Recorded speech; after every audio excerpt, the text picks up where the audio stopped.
आज हम सी लैंग्वेज में डायनेमिक मेमोरी एलोकेशन को डिस्कस करने वाले हैं। लेकिन डायनेमिक मेमोरी एलोकेशन को पढ़े उससे पहले हम यहाँ पर ये देखते हैं कि जब हम सी के प्रोग्राम को एग्जीक्यूट करवाते हैं तो उस केस में टोटल मेमोरी कंजम्पशन कितना होता है या सी के प्रोग्राम को टोटल कितनी मेमोरी एलोकेट होती है, और दूसरा वो जो मेमोरी है वो टोटल कितने पार्ट या टोटल कितने सेगमेंट में डिवाइड रहती है।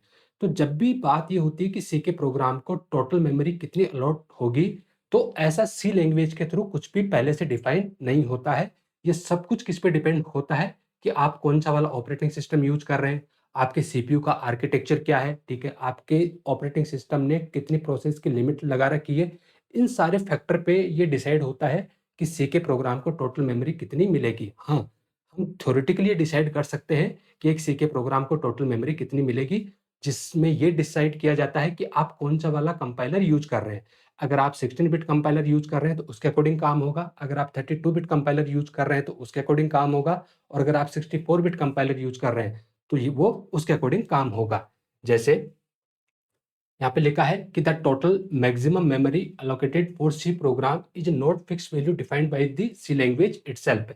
दैट मीन्स सी लैंग्वेज के थ्रू ऐसा पहले से कुछ भी डिफाइन नहीं है। ये बहुत सारे फैक्टर पे डिपेंड करता है कि आपका ऑपरेटिंग सिस्टम कौन सा है, आपका सीपीयू का आर्किटेक्चर कौन सा है, आपके पास टोटल रैम कितनी अवेलेबल है और टोटल वर्चुअल मेमोरी कितनी अवेलेबल है, आपकी ऑपरेटिंग सिस्टम ने प्रोसेस की कितने लिमिट को इम्पोज कर रखा है। थ्योरेटिकल की लिमिट है हमारे पास। जैसे मान के चलो कि आप 16 बिट कंपाइलर यूज कर रहे हो, तो आप कौन सा सिस्टम यूज कर रहे हैं, लेट्स से 16 बिट सिस्टम को आप यूज कर रहे हैं। तो 16 बिट सिस्टम में जो टोटल मेमोरी की लिमिट होगी वो कितनी होगी, 2⁻16 बाइट्स। और जब 2⁻16 बाइट को आप किलोबाइट में कन्वर्ट करेंगे तो आपको ये मिलेगा 64 किलोबाइट। ऐसे ही अगर एड्रेस की रेंज की बात करें तो इसकी एड्रेस की रेंज होती है फ्रॉम 0 टू 2⁻n-1, और जहां पर n क्या होता है, n is number of bits.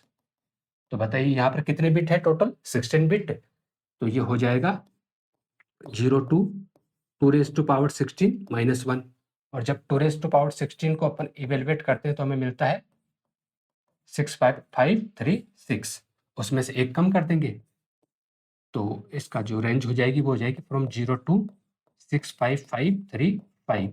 आप टर्बो या बोल्डेंट जैसे कंपाइलर को जब आप यूज करते हैं तो आप वहां देखते होंगे कि जो मेमोरी लोकेशन होती है वो कहां से शुरू होती है, 0 से, और लास्ट कहां तक जाएगी, 65535 के बीच में ही क्या होती है, आपकी जो भी वेरिएबल है उनकी मेमोरी लोकेशन रहेगी। अगर आप 32 बिट कंपाइलर की बात करें या 32 बिट सिस्टम की बात करें तो 32 बिट सिस्टम में जो टोटल मेमोरी की लिमिट होगी वो कितनी होगी, 2⁻32 बाइट्स। और 2⁻32 बाइट्स को जब आप कन्वर्ट करोगे तो ये अराउंड आएगा 4 गीगाबाइट, और इसकी रेंज क्या हो जाएगी, फ्रॉम 0 टू 2⁻32-1। अगर आप 64 बिट सिस्टम की बात करो, 64 बिट सिस्टम में जो टोटल मेमोरी की लिमिट होगी वो होगी 2⁻64 बाइट्स।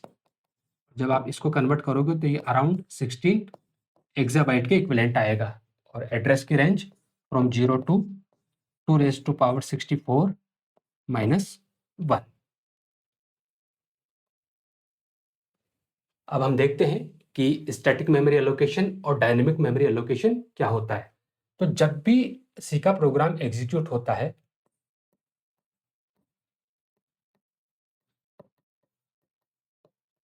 एग्जीक्यूशन में जो मेमोरी का एलोकेशन होता है, मेमोरी का एलोकेशन किसको होगा, वेरिएबल्स को, वो दो तरीके से होता है। पहले वाले को हम बोलते हैं एसएमए और दूसरे वाले को हम बोलते हैं DMA, means static memory allocation, static memory allocation, and second one is dynamic memory allocation.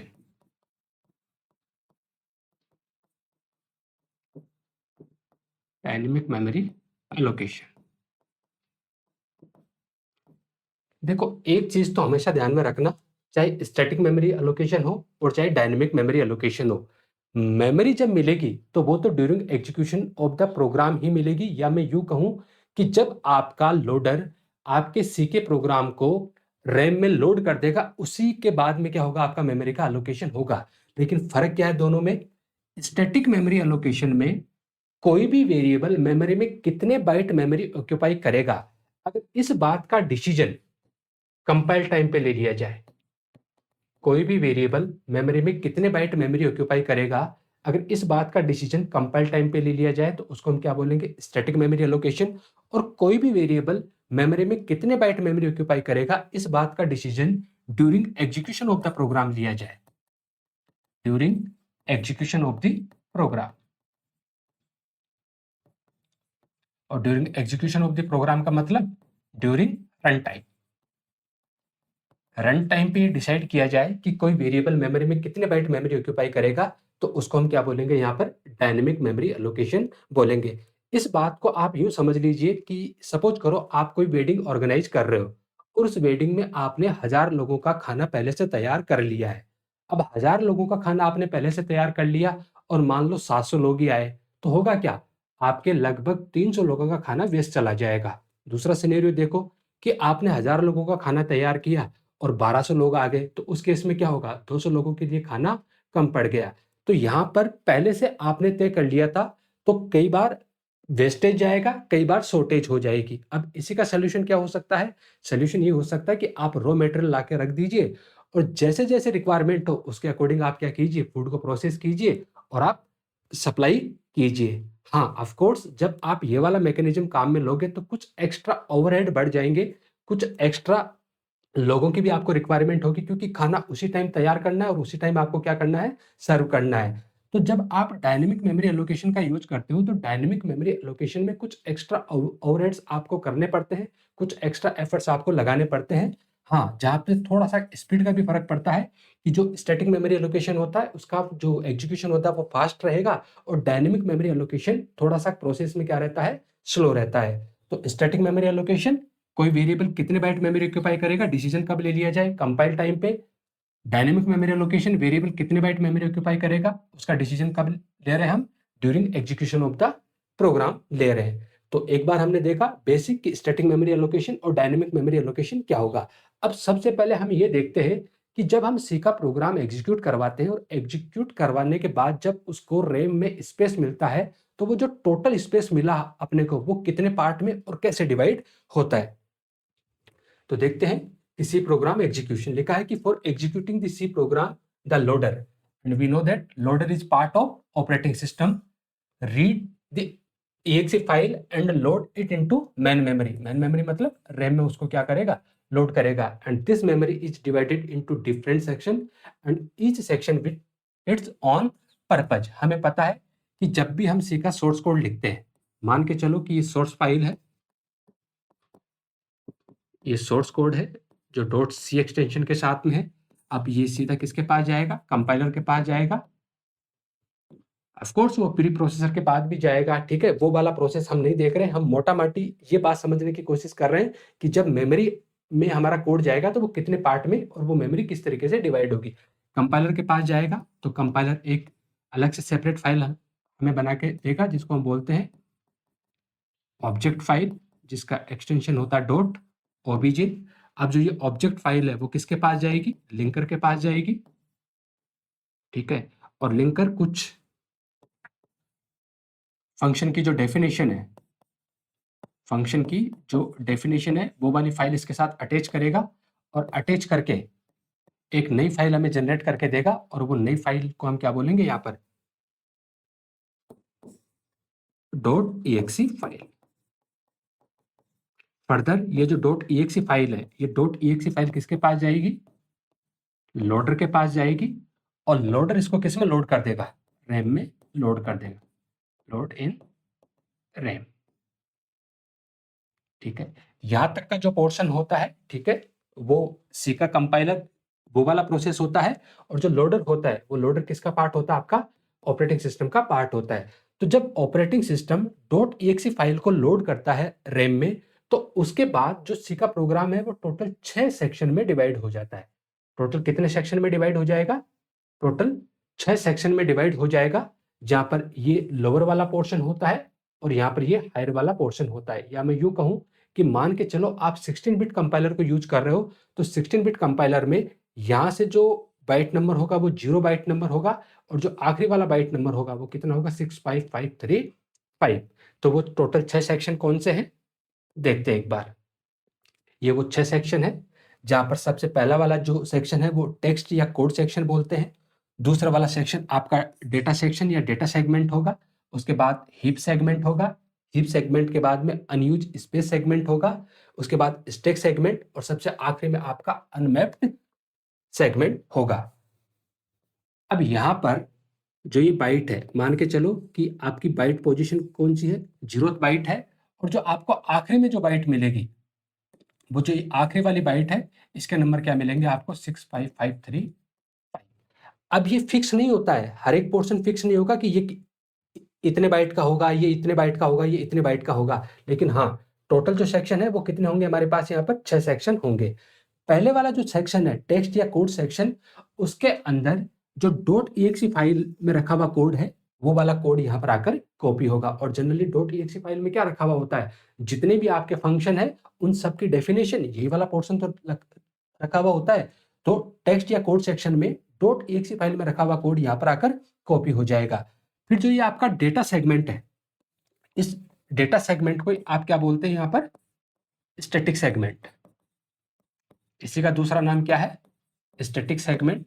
और इस स्टैटिक सेगमेंट को ही कई बार हम क्या बोल देते हैं, स्टैटिक मेमोरी एलोकेशन। ध्यान रखना, बहुत बड़ा कंफ्यूजन ये होता है कि आमतौर पे बच्चे स्टैक को तो क्या बोलते हैं यहाँ पर स्टैटिक मेमोरी एलोकेशन, और हीप को क्या बोलते हैं यहाँ पर डायनेमिक मेमोरी एलोकेशन, जबकि ऐसा नहीं है। स्टैक वाला तो काम ही अलग होता है। हाँ, हीप वाला जो एरिया है वो किसके लिए यूज होता है, डायनेमिक मेमोरी एलोकेशन के लिए। जबकि स्टैटिक मेमोरी एलोकेशन वाला जो काम है वो किस सेगमेंट के लिए काम करता है, डेटा सेगमेंट के लिए काम करता है, जिसको हम क्या बोलेंगे स्टैटिक सेगमेंट या फिर स्टैटिक मेमोरी एलोकेशन। जो आपका डेटा सेगमेंट है वो फर्दर फिर 2 पार्ट में डिवाइड होता है। एक होता आपका इनिशियलाइज डेटा और दूसरा होता आपका अनइनिशियलाइज डेटा। मतलब ऐसे वेरिएबल जिनको आपने इनिशियलाइज कर रखा है और ऐसे वेरिएबल जिनको आपने इनिशियलाइज नहीं कर रखा है। लेकिन ध्यान रखना, वो वाले वेरिएबल जो लोकल नहीं है, वो वाले वेरिएबल जो लोकल और स्टैटिक नहीं है, उन वेरिएबल की बात हो रही है। मतलब या तो कि वो ग्लोबल वेरिएबल होने चाहिए या फिर वो स्टैटिक वेरिएबल होने चाहिए। अब स्टैटिक आपके ग्लोबल भी हो सकते हैं और स्टैटिक आपके लोकल भी हो सकते हैं। तो अगर उनमें से जो वेरिएबल जिनको हमने एक्सप्लिसिटली वैल्यू प्रोवाइड करवा रखी है, मतलब इनिशियलाइज करवा रखा है, वो वाला डेटा तो कहाँ जाएगा, डेटा पोर्शन में। और जिनको हमने इनिशियलाइज नहीं करवा रखा है और वो वेरिएबल अपनी डिफॉल्ट वैल्यू से इनिशियलाइज होने वाले हैं, वो कहाँ जाएंगे, .bss में। यहाँ पर BSS की फुल फॉर्म होती है block started by symbol. Block started by symbol.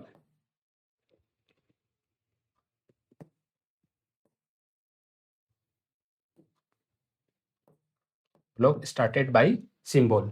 उसके बाद हीप वाला पोर्शन आता है जो किसके लिए यूज में आएगा, डायनेमिक मेमोरी एलोकेशन के लिए।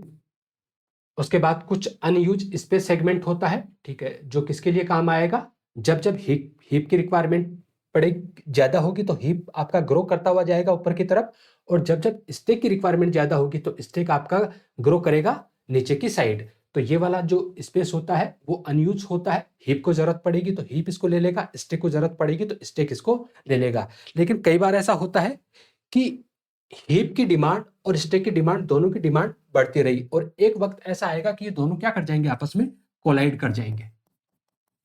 दोनों आपस में क्या कर जाएंगे, कोलाइड कर जाएंगे। और जब दोनों आपस में कोलाइड करेंगे तो इस सिचुएशन को हम बोलते हैं स्टैक ओवरफ्लो। क्या बोलेंगे, स्टैक ओवरफ्लो। कई बार आपने नाम सुना होगा सेगमेंटेशन फॉल्ट। सेगमेंटेशन फॉल्ट, या फिर हम इसको बोल सकते हैं हीप ओवरफ्लो। मतलब स्टैक की डिमांड बहुत ज्यादा आ गई तो उसको हम क्या बोलेंगे, स्टैक ओवरफ्लो। हीप की डिमांड बहुत ज्यादा हो गई तो वो क्या हो जाएगा, हीप ओवरफ्लो। और दोनों को अपन कलेक्टिवली क्या बोल सकते हैं, सेगमेंटेशन फॉल्ट। ये वाली एरर जब भी आए तो समझ जाना कि यहाँ पर मेमोरी की क्या आ गई, आपके पास शॉर्टेज आ गई है। और जो जो स्टैक वाला पोर्शन होता है वो किसके लिए काम में लिया जाता है, यहाँ पर जितने भी आपके फंक्शन में लोकल वेरिएबल है, किसके लिए, जितने भी आपके फंक्शन में लोकल वेरिएबल है, लोकल वेरिएबल के लिए जितने भी आपके फॉर्मल पैरामीटर है, जितने भी आपके फॉर्मल पैरामीटर है उनके लिए, और जितने भी फंक्शन आपके एड्रेस रिटर्न करता है, रिटर्न एड्रेसेस के लिए, इन सब के लिए हम किसका यूज करते हैं? स्टैक वाले पोर्शन का यूज करते हैं। और एक अनमैप्ड सेगमेंट होता है जो जनरली किसके लिए होता है? एनवायरमेंटल वेरिएबल या फिर जितने भी कमांड लाइन आर्गुमेंट आप यूज करते हो उनके लिए। कमांड लाइन आर्गुमेंट आपको बहुत अच्छे से भली बात ही पता होगा कि ऐसे आर्गुमेंट जो हम प्रोग्राम को एग्जीक्यूशन स्टार्ट होते टाइम पे ही सप्लाई करते हैं, और आमतौर पे ये मेन फंक्शन के साथ में सप्लाई किए जाते हैं, जिनको हम क्या बोलेंगे यहाँ पर? Command line argument. अब वन बाई वन करके इनको डिटेल में डिस्कस करते हैं कि हर एक सेक्शन का या हर एक सेगमेंट का काम क्या होता है। हमने देखा यहाँ पर हमारे पास टेक्स्ट या कोड सेगमेंट होगा, डेटा सेगमेंट होगा, जो फर्दर दो पार्ट में डिवाइड होगा, एक इनिशियलाइज डाटा और दूसरा अनइनिशियलाइज डेटा। इनिशियलाइज डेटा में एक डेटा होता है और दूसरा आरओ डेटा होता है, डॉट आरओ डेटा। क्या फर्क होता है दोनों में? ये होता है read only data, read only data, और डेटा मतलब जिसको रीड और राइट दोनों कर सकते हैं। रीड राइट डेटा मतलब ऐसे वेरिएबल जिनकी वैल्यू को अपडेट भी किया जा सकता है, वो कहां पर जाते हैं? डेटा में। और ऐसे वेरिएबल जिनकी वैल्यू को सिर्फ रीड किया जा सकता है, आगे फर्दर अपडेट नहीं किया जा सकता, मतलब कांस्टेंट। जितने भी कांस्टेंट हम बनाते हैं वो सारे के सारे कहां जाते हैं? हमारे पास डॉट आरओ डेटा में जाते हैं। ध्यान रखना यहां पर वेरिएबल वही आएंगे, या तो क्या हो? ग्लोबल, या क्या हो? स्टैटिक। लोकल वेरिएबल होंगे तो लोकल वेरिएबल तो कहां जाएंगे? स्टैक में जाएंगे। वेरिएबल आपके ग्लोबल है और स्टैटिक है, जिनकी वैल्यू को अपडेट भी किया जा सकता है, वो कहां पर? डेटा में। जिनकी वैल्यू को अपडेट नहीं किया जा सकता मतलब कांस्टेंट है, वो कहां जाएंगे? आरओ डेटा पे।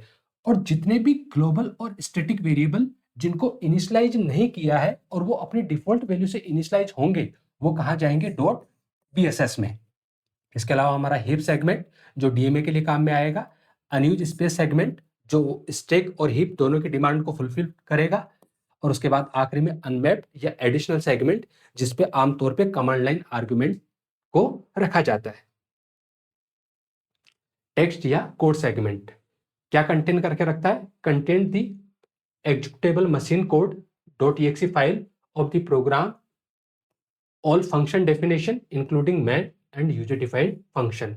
जितने भी फंक्शन है वो चाहे आपके प्रीडिफाइंड फंक्शन हो जो लिंकर ने आपकी लाइब्रेरी से अटैच किए हैं, वो सारे फंक्शन के डेफिनेशन, आपके मैन फंक्शन के डेफिनेशन, और जितने भी आपने यूजर डिफाइंड फंक्शन बना रखे हैं, उन सब की डेफिनेशन कहां पर होती है? आपकी डॉट एक्सी फाइल में। और उस डॉट एक्सी फाइल से वो डेटा कॉपी होकर कहां पर आ जाएगा? आपका टेक्स्ट या कोड सेगमेंट में आ जाएगा। एक चीज और ध्यान रखना, जो आपका टेक्स्ट या कोड सेगमेंट होता है, ठीक है, इस बारीकी को समझना आप। मैं यहाँ पर एक छोटा सा एग्जांपल लेता हूँ जिससे आपको बात अच्छे से समझ में आए। सपोज करो ये जरूरी हेडर फाइल आपने इंक्लूड कर रखी है, और यहाँ पर आपने एक वेरिएबल बना रखा है, लेट से इंट ए असाइन 11, और एक वेरिएबल आपने बनाया इंट बी। तो सबसे पहले तो ये बताओ ये दोनों किस टाइप के वेरिएबल है? तो आपका जवाब होगा साहब, दोनों का जो नेचर है वो दोनों ग्लोबल वेरिएबल है। दोनों कैसे हैं? ग्लोबल वेरिएबल है। फिर मैं आपसे पूछूं कि बताओ ये इनिशियलाइज है या अनइनिशियलाइज है, तो आपका जवाब होगा कि साहब ये तो इनिशियलाइज वेरिएबल है। और ये वाला ये अनइनिशियलाइज वेरिएबल है। फिर मैं आपसे पूछूं कि ग्लोबल वेरिएबल कहां जाते हैं, तो आप कहोगे कि साहब डेटा सेगमेंट में जाते हैं।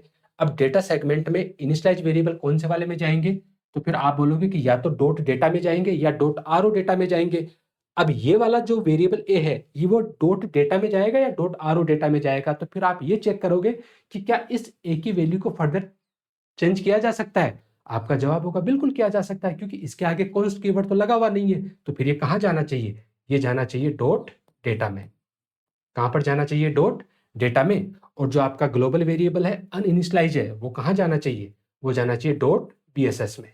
कहां पर जाना चाहिए? डॉट बीएसएस में। और मान के चलो आपने एक और वेरिएबल बना रखा है इंट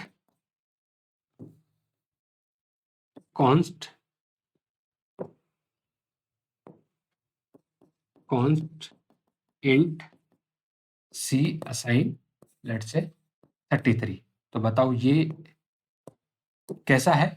तो आप कहोगे कि साहब ग्लोबल वेरिएबल है, ग्लोबल के साथ में इनिशियलाइज भी है, इनिशियलाइज के साथ में ये कांस्टेंट भी है। तो फिर ये कहाँ जाना चाहिए? ये जाना चाहिए डॉट RO डेटा में, मतलब रीड ओनली डेटा वाला जो पोर्शन है ये वहां पर जाके स्टोर हो जाएगा। अब यह समझने वाली बात यह है कि जितने भी ग्लोबल और स्टैटिक वेरिएबल, जितने भी ग्लोबल और स्टैटिक वेरिएबल जिनको हमने इनिशियलाइज कर रखा है, जिनको हमने इनिशियलाइज कर रखा है, उनकी वैल्यू हमेशा .exe फाइल में सेव होती है। या मैं यूं कहूं कि वो वेरिएबल हमेशा .exe फाइल में स्पेस ऑक्यूपाई करते हैं, और जैसे ही आपका लोडर इसको रैम में लोड करता है, उसी टाइम पे उस exe फाइल से वो वैल्यू कॉपी होकर किसमें आ जाएगी? आपकी रैम में आ जाएगी। इसके अलावा exe फाइल में किसी भी तरह की वैल्यू स्टोर नहीं होती है। क्या यहां पर बी के लिए स्पेस ऑक्यूपाई होगा .exe फाइल में? आपका जवाब होगा नहीं, क्योंकि बी के पास किसी भी तरह की वैल्यू नहीं है। सिर्फ इतनी सी इंफॉर्मेशन स्टोर होगी कि बी एक ग्लोबल वेरिएबल है जो BSS सेक्शन में जाएगा, और इसकी डिफॉल्ट वैल्यू से इसको क्या करना है? इनिशियलाइज करना है, और वो डिफॉल्ट वैल्यू क्या होगी? इसकी 0 होगी। तो यहां बात ये थी कि जितने भी ग्लोबल और स्टैटिक वेरिएबल जिनको आपने इनिशियलाइज कर रखा है, वो .exe फाइल में स्पेस ऑक्यूपाई करते हैं। बाकी किसी भी तरह के वेरिएबल .exe फाइल में स्पेस ऑक्यूपाई नहीं करते हैं।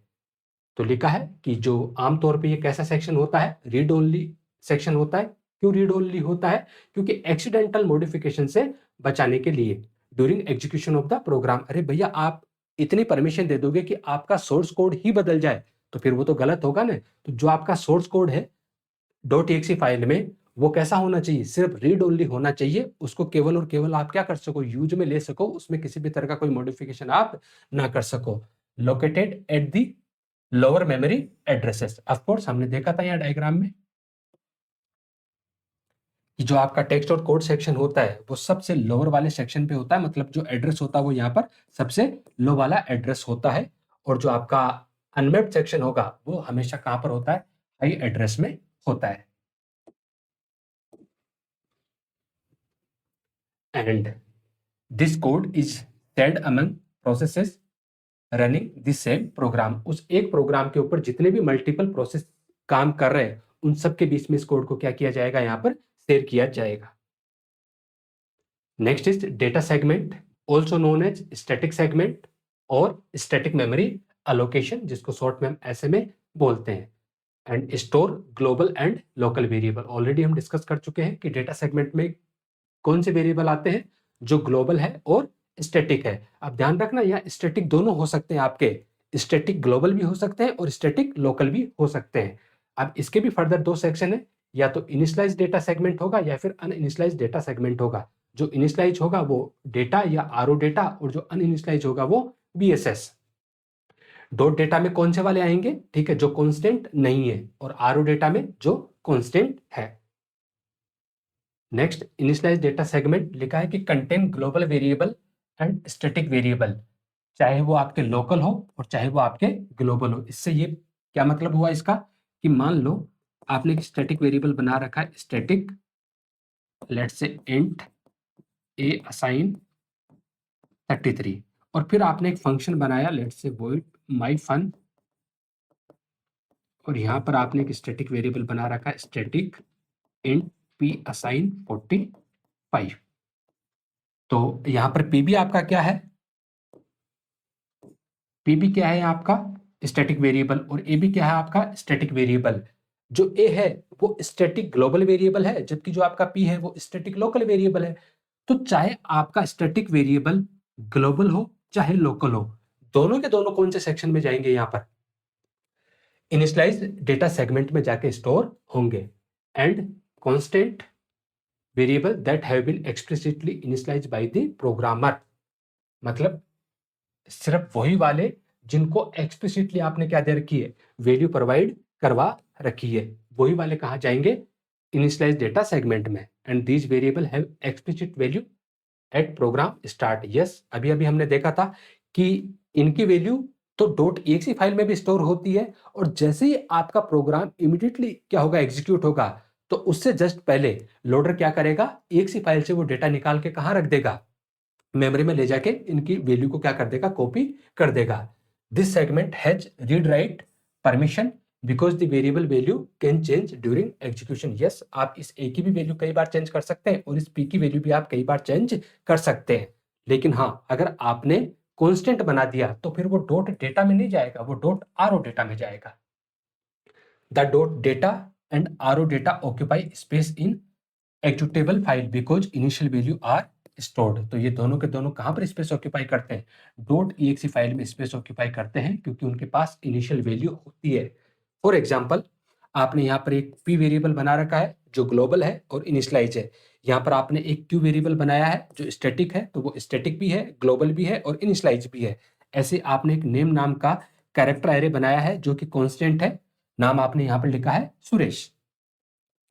तो अगर मैं इसकी बात करूं तो ये p कहां पर जाएगा, तो आपका जवाब होगा कि साहब p जाएगा डॉट डेटा में। आपका क्यों कहां जाएगा, तो फिर आपका जवाब होगा कि कहां जाएगा, डॉट डेटा में। अगर मैं आपसे पूछूं कि बताओ नेम कहां जाएगा, तो नेम के आगे क्या लगा हुआ है, कांस्टेंट, तो ये कहां चला जाएगा, डॉट आरओ डेटा में। कहां चला जाएगा, ये डॉट आरओ डेटा में चला जाएगा।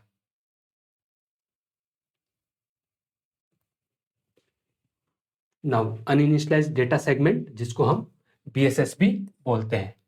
Uninitialized data segment, also called BSS, block started by symbol and contain global and static variable. Global and static variable that are uninitialized or initialized to 0. Obviously बात है, जब आप उसको initialize नहीं करोगे तो वो किससे initialize होंगे, 0 से initialize हो जाएंगे।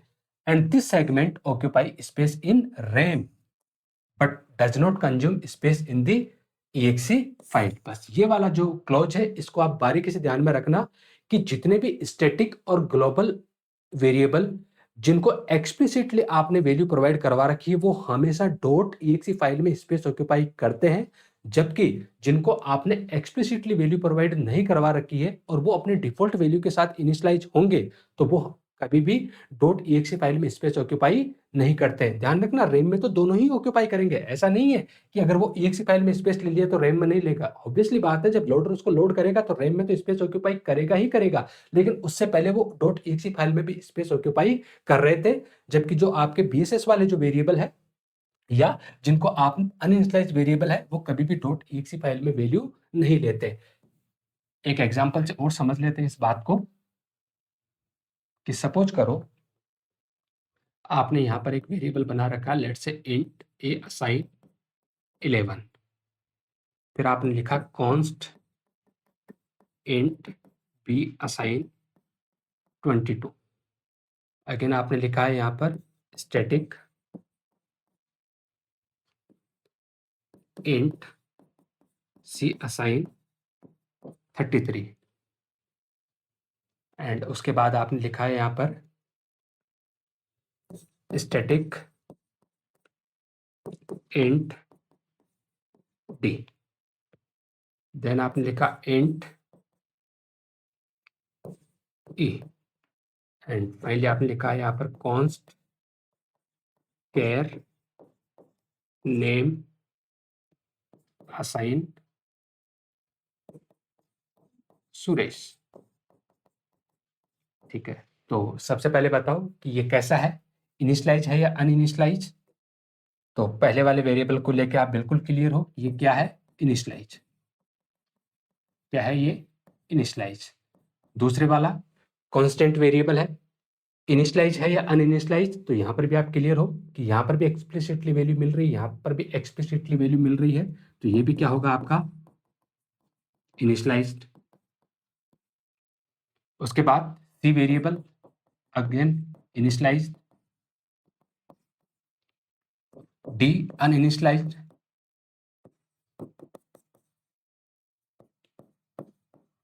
E uninitialized,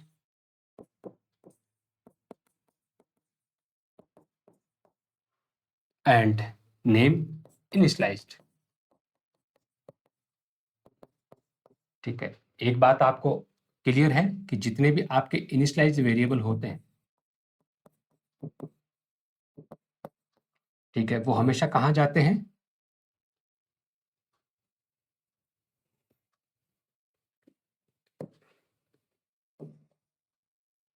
ठीक है, जितने भी आपके इनिशियलाइज वेरिएबल है, अब वो इनिशियलाइज वेरिएबल दो तरह के हो सकते हैं, ठीक है, वो वेरिएबल नेचर के भी हो सकते हैं और वो कांस्टेंट नेचर के भी हो सकते हैं। या तो वो किस नेचर के होंगे? वेरिएबल नेचर के, या फिर वो कैसे होंगे?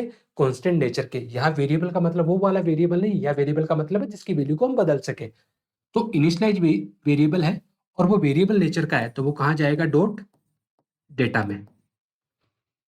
कहाँ जाएगा? डॉट डेटा में जाएगा, ठीक है। और वो अगर कांस्टेंट नेचर का है तो वो कहाँ जाएगा? डॉट आरओ डेटा में, ठीक है। और जो आपके अनइनिशियलाइज वेरिएबल है, ठीक है, वो हमेशा कहां पर जाएंगे? आपके डॉट बीएसएस में जाएंगे। ध्यान रखना, जितने भी इनिशियलाइज है, occupy space in dot EXE file, occupy space in dot EXE file, ये हमेशा क्या करेंगे? डॉट ईएक्सी फाइल में स्पेस ऑक्यूपाई करेंगे। तो बताओ ये कौन से सेक्शन में जाएगा? इनिशियलाइज है, कांस्टेंट नहीं है, तो इसका जो डेस्टिनेशन होगा वो dot data. Initialize and constant, तो कहां जाएगा? Dot RO data. Initialize static but variable nature, तो dot data. Uninitialize dot BSS, uninitialize dot BSS. यहां पर है आपका इनिशियलाइज है, कांस्टेंट है, तो कहां जाएगा? डॉट आरओ डेटा में। उम्मीद है आपको यहां तक की बात क्लियर हो गई होगी कि जो आपका डेटा सेगमेंट है वो किस तरीके से काम करता है। आगे है आपका हीप सेगमेंट, लिखा है कि also known as dynamic memory allocation. जो आपका हीप वाला सेक्शन है, उस हीप वाले सेक्शन को आप क्या बोलते हैं? यहाँ पर डायनेमिक मेमोरी एलोकेशन बोलेंगे। तो also known as dynamic memory allocation या फिर DMA, and use for dynamic memory allocation during program run time and manage by function like malloc, calloc, realloc and free. मतलब जो आपका डायनेमिक मेमोरी एलोकेशन है, इसमें दो तरह के काम होते हैं। एक होता है एलोकेशन का काम और दूसरा होता है डी एलोकेशन का काम। पहला एलोकेशन का काम होगा और दूसरा आपका डी एलोकेशन का काम होगा। एलोकेशन का मतलब मेमोरी अलॉट करवाना, डी एलोकेशन का मतलब मेमोरी को रिलीज करवाना। तो एलोकेशन के लिए हमें यहाँ पर तीन फंक्शन मिलते हैं। पहला मिलता है मैलोक, दूसरा मिलता है आपका कैलोक और तीसरा मिलता है आपका रियलोक। और डी लोकेशन के लिए हमें एक फंक्शन मिलता है जिसको हम बोलते हैं यहाँ पर फ्री फंक्शन। जो मेलोक है इसका फुल फॉर्म होता है मेमोरी अलोकेशन, मेमोरी अलोकेशन। जो कैलोक है इसका फुल फॉर्म होता है कंटीजियस अलोकेशन, कंटीजियस अलोकेशन। और जो रियलोक है इसका फुल फॉर्म होता है री अलोकेशन, ठीक है। अब ध्यान रखना, जो हीप एरिया में जितने भी वेरिएबल बनेंगे, ठीक है, मैं बहुत कड़वी बात बता रहा हूं, ठीक है, आप इसको ध्यान से समझना कि हीप वाले एरिया में जितने भी वेरिएबल बनेंगे उन वेरिएबल का कोई नाम नहीं होगा, उन वेरिएबल का कोई नाम नहीं होगा। मतलब हीप एरिया में हमेशा जो वेरिएबल बनते हैं वो अननेम्ड वेरिएबल बनते हैं, उनका किसी भी तरह का कोई नाम नहीं होता है। और जब किसी भी तरह का कोई नाम नहीं होता है तो उनको डील करने के लिए हम केवल और केवल किसका यूज करते हैं? एड्रेस का यूज करते हैं। केवल और केवल किसका यूज करेंगे? हम एड्रेस का यूज करेंगे। और दूसरी बात, इनकी जो लाइफ होती है, ठीक है, वो थ्रू आउट दी प्रोग्राम होती है, थ्रू आउट दी प्रोग्राम होती है। मतलब जब तक प्रोग्राम आपका मेमोरी में है तब तक हीप में रखे हुए जो भी मेमोरी ब्लॉक आपने लोड करवाए हैं वो सारे के सारे क्या होते हैं? एक्सेसिबल होते हैं। अगर आपको पहले उसकी मेमोरी को क्या करवाना है? रिलीज करवाना है, तो आपको फोर्सफुली रिलीज करवाना पड़ेगा। और फोर्सफुली रिलीज करवाने के लिए आप कौन से वाले फंक्शन को यूज करोगे? यहां पर यहां पर आप फ्री फंक्शन को यूज करोगे। आगे लिखा है कि जो हीप एरिया है वो ऊपर की तरफ क्या होता है, यहां पर ग्रो करता है, ठीक है, हायर मेमोरी लोकेशन की तरफ। क्योंकि हमने देखा था कि डेटा सेक्शन के बाद में आपका हीप वाला सेक्शन आता है, और हीप वाला सेक्शन की जब जब डिमांड बढ़ेगी वो किस तरफ ग्रो करेगा, ऊपर की साइड ग्रो करेगा। और जब ऊपर की साइड ग्रो करेगा तो जो एड्रेस होगा वो हायर एड्रेस होगा, क्योंकि नीचे कहां से शुरू हुआ था, 0 से आगे चलता रहेगा और आखिरी में कहां तक जाएगा, 6535 तक। ध्यान रखना यहाँ पर हमने बेस माना है 16 बिट कंपाइलर को, उसके अकॉर्डिंग हम एड्रेस की बात कर रहे हैं। And memory on the heap persist बनी रहती है कब तक, जब तक हम उसको एक्सप्लिसिटली फ्री नहीं करते bye the programmer with the help of free function, तब तक वो मेमोरी में क्या होते हैं, बने रहते हैं। हाँ, जैसे आपका प्रोग्राम टर्मिनेट होगा, प्रोग्राम टर्मिनेट होने के बाद में तो उसको मेमोरी से रिलीज होना ही है, उसमें तो कोई दो राय नहीं है। लेकिन अगर उससे पहले अगर आप उसको रिलीज करवाना है तो आप कौन से फंक्शन का यूज करोगे, फ्री फंक्शन का यूज आपको करना पड़ेगा। नेक्स्ट है आपका unused space segment, and it is the gap between heap and stack. ये आपका स्टैक वाला एरिया था, ये आपका हीप वाला एरिया है। इन दोनों के बीच में जो गैप है उस गैप को हम क्या बोलेंगे, यहाँ पर अनयूज स्पेस सेगमेंट है। And give flexibility for heap to grow upwards and stack to grow downwards. Heap की डिमांड बढ़ेगी तो हीप ऊपर की तरफ ग्रो करेगा, स्टैक की डिमांड बढ़ेगी तो स्टैक नीचे की तरफ ग्रो करेगा। हाँ, जब ये दोनों आपस में क्या कर जाएंगे, कोलाइड कर जाएंगे, तो जैसे दोनों आपस में कोलाइड करेंगे उस टाइम पे यहाँ पर स्टैक ओवरफ्लो की सिचुएशन आपको देखने को मिलेगी, या इसी को हम बोल देते हैं हीप ओवरफ्लो, या कई बार हम इसको सेगमेंटेशन फॉल्ट के नाम से भी जानते हैं। सेगमेंटेशन फॉल्ट के नाम से भी हम इसको जानते हैं।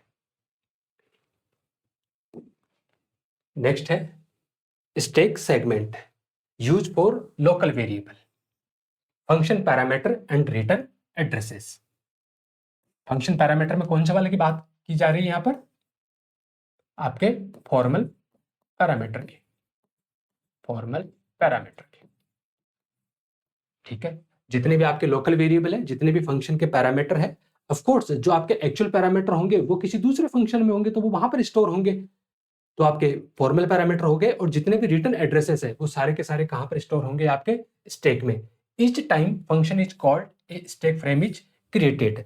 जब जब फंक्शन का कॉलिंग स्टेटमेंट एनकाउंटर होता है तब तब यहाँ पर हर एक फंक्शन कॉल के लिए क्या होगा, एक स्टैक फ्रेम एक स्टैक फ्रेम क्या होगा, क्रिएट किया जाएगा।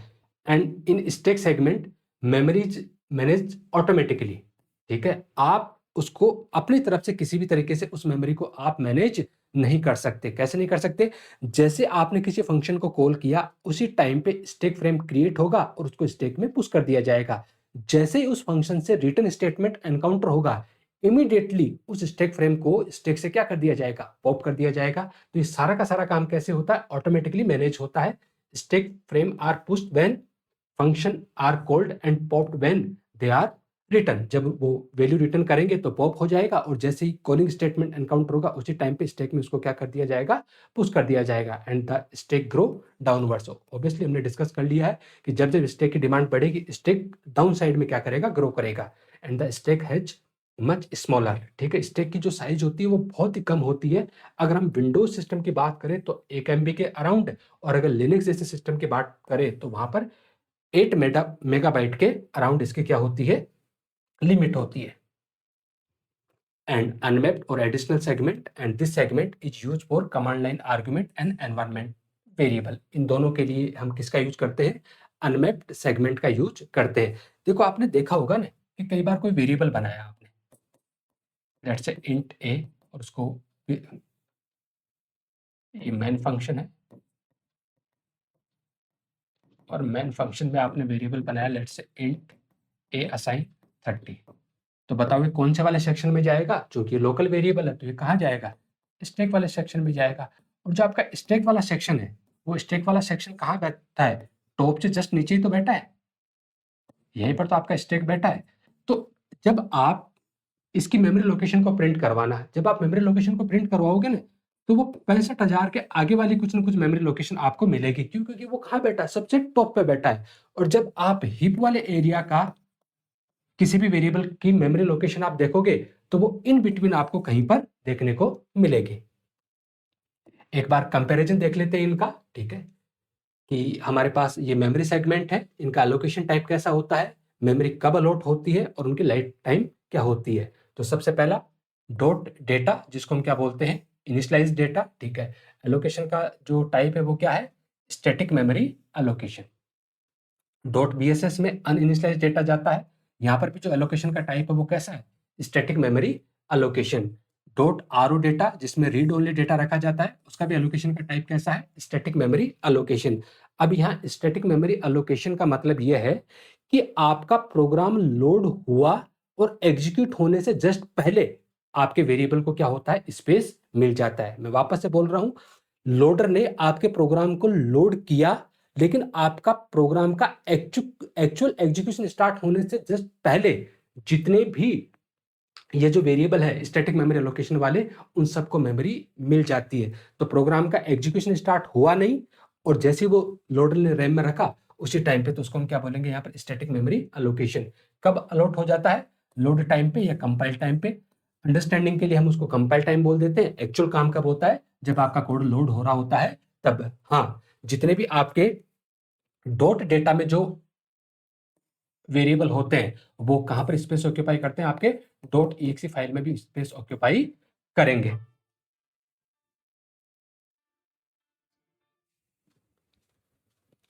उसके बाद अगला सेक्शन है, हाँ सॉरी, इनकी life, entire program execution, entire program execution and entire program execution. जब तक आपका प्रोग्राम मेमोरी में है तब तक आपके कोड, सॉरी, डेटा सेगमेंट वाले वेरिएबल अवेलेबल रहते हैं।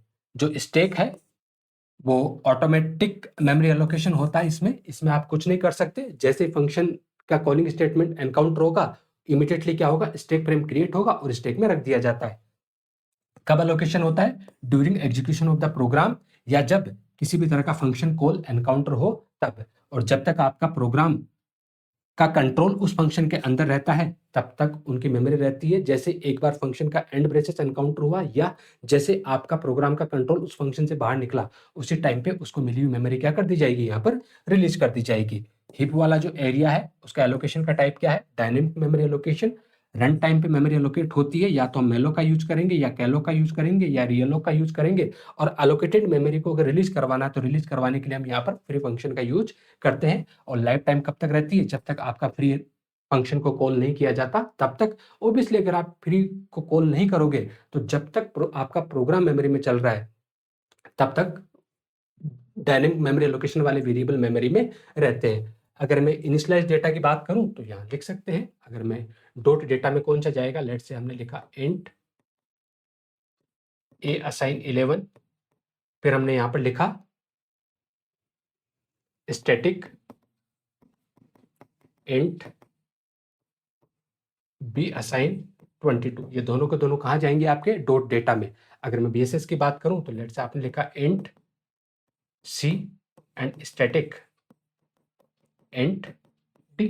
ये दोनों के दोनों कैसे हैं, अनइनिशियलाइज वेरिएबल है, जो कहाँ जाएंगे, बीएसएस में। अगर आरओ डेटा की बात करूं तो जैसे हमने लिखा कॉन्स्ट इंट ए असाइन लेट से 33, और यहाँ पर लिख दिया हमने कॉन्स्ट इंट, सॉरी, कॉन्स्ट, कोई भी एक कैरेक्टर एरे बना लेते हैं, कॉन्स्ट कैर माई असाइन हेलो।